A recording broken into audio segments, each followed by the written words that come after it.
The church was bathed in soft light, the glow of the golden hour filtering through the towering stained glass windows.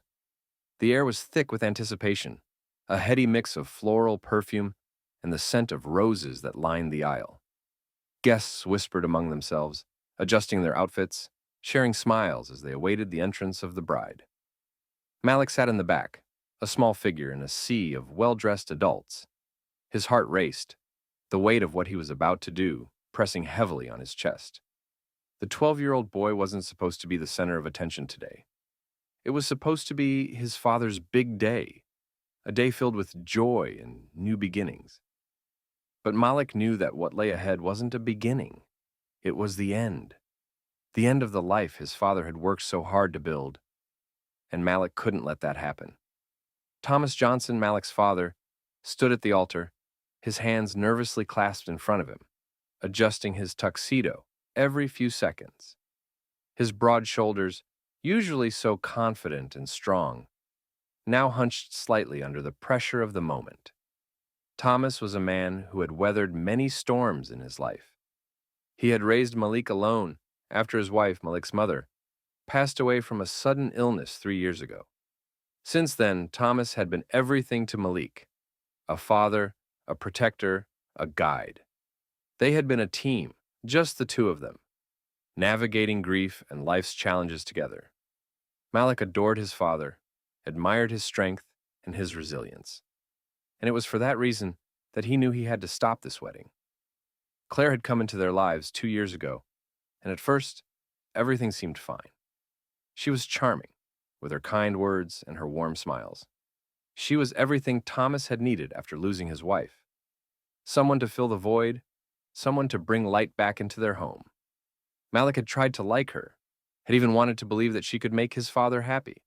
But as time went on, things started to change. Claire was not the woman she appeared to be.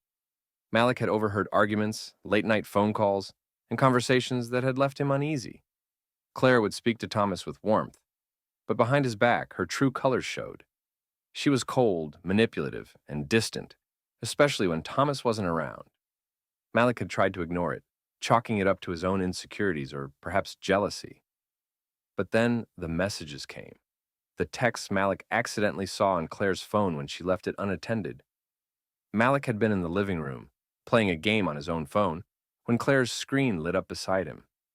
A message preview from a man named Lucas appeared on her screen. "Once the wedding's done, we'll have access to the account. Just a few more days." Malik's hands had gone cold. His heart pounded as he quickly swiped up, revealing a string of messages between Claire and this Lucas. They talked about his father like he was nothing more than a means to an end, a tool for Claire to get what she wanted. She wasn't marrying him out of love. She was after his recent inheritance, the money Thomas had worked so hard for. Malik felt sick reading their plans. Plans to siphon money from his father, drain his accounts, and disappear once she had what she wanted. That night, Malik couldn't sleep. He lay awake, staring at the ceiling, his mind racing. What was he supposed to do? How could he stop something so big? He knew his father wouldn't believe him without proof, but showing his father the texts could risk everything. Would his father even listen to him, a kid, over the woman he was about to marry? Thomas had been so happy planning the wedding, and Malik didn't want to be the one to ruin it. But he also couldn't sit by and let his father walk into a trap. Malik made up his mind that morning. He would show his father the messages if he had to. He would speak the truth, even if it shattered everything. The wedding day arrived, and the pit in Malik's stomach grew heavier as each minute passed. He watched from the back of the church, his palms sweaty, his legs trembling. Claire hadn't seen him yet, but Malik could feel the tension rising inside him as the clock ticked closer to the ceremony. The organ began to play, a soft melody that signaled the start of the procession. The doors opened, and Claire stepped into the aisle, a vision of beauty in her flowing white gown. Everyone gasped in admiration, but Malik's heart pounded harder. This wasn't a fairy tale, it was a nightmare. As Claire began her walk down the aisle, Malik stood up. His legs felt like they were made of lead, but he forced himself to move, to do what needed to be done. His small figure drew the attention of the guests as he made his way toward the front. Whispers filled the room, but Malik didn't care. He was focused on one person. His father? Dad! Malik's voice echoed through the church, cutting through the music. Thomas turned, his face a mix of confusion and concern. Claire stopped mid-step, her eyes narrowing as she saw Malik walking toward them. "What's going on?" Thomas asked, his voice steady, but with an edge of worry. Malik's throat tightened, but he had to say it. "I can't let you marry her, Dad," Malik said, his voice trembling. "She's been lying to you."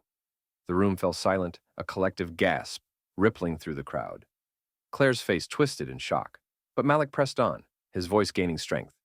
"She's only with you for your money. She's been planning this with someone named Lucas. I saw the messages. She's going to steal from you and leave." Thomas looked at Malik, his face a mask of disbelief.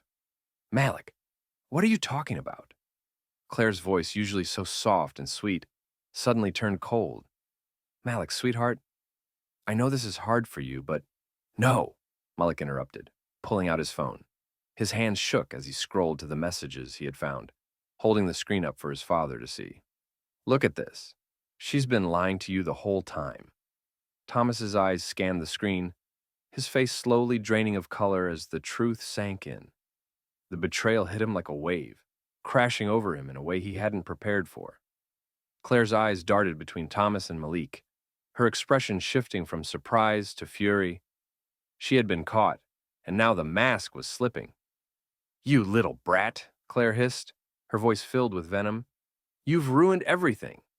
Thomas, still in shock, stepped back, his heart breaking as he realized his son was telling the truth. Everything he had built, the life he had hoped for, was crumbling before his eyes. Claire's rage boiled over. Her hands trembled as she reached into her purse, pulling out a small, glinting object. Malik's breath caught in his throat as he saw the knife. "Dad, watch out!" he screamed, rushing toward his father. Claire lunged, her face contorted with anger, but Thomas stumbled back just in time, narrowly avoiding the blade. Chaos erupted in the church. Guests screamed, chairs toppled, and people rushed to the exits. Malik grabbed his phone, dialing 911 with shaking hands. "Please, help! My dad's fiancé just tried to stab him!" Malik cried into the phone, his voice breaking. Claire, realizing she had lost control, stood frozen for a moment before making a run for the door. But before she could escape, the sound of sirens filled the air. Police officers stormed into the church, quickly disarming Claire and placing her in handcuffs. She screamed, kicking and fighting, but it was over. Thomas collapsed onto a pew, his body trembling, his mind still reeling from what had just happened. Malik, his own legs weak, walked over to his father and sat beside him. For a moment, neither of them spoke, the weight of the situation settling over them like a heavy blanket. "I'm sorry, Dad," Malik whispered, his voice barely audible. "I didn't want to ruin your day, but I couldn't let her hurt you." Thomas looked at his son, tears welling in his eyes. He pulled Malik into a tight embrace, holding him as if he were the only solid thing left in his world. "You saved me," Thomas whispered, his voice breaking. "You saved both of us." And in that quiet, broken moment, amid the chaos of the day, Malik realized that he had done the right thing. He had protected his father, just as his father had always protected him. They had each other, and that was all that mattered.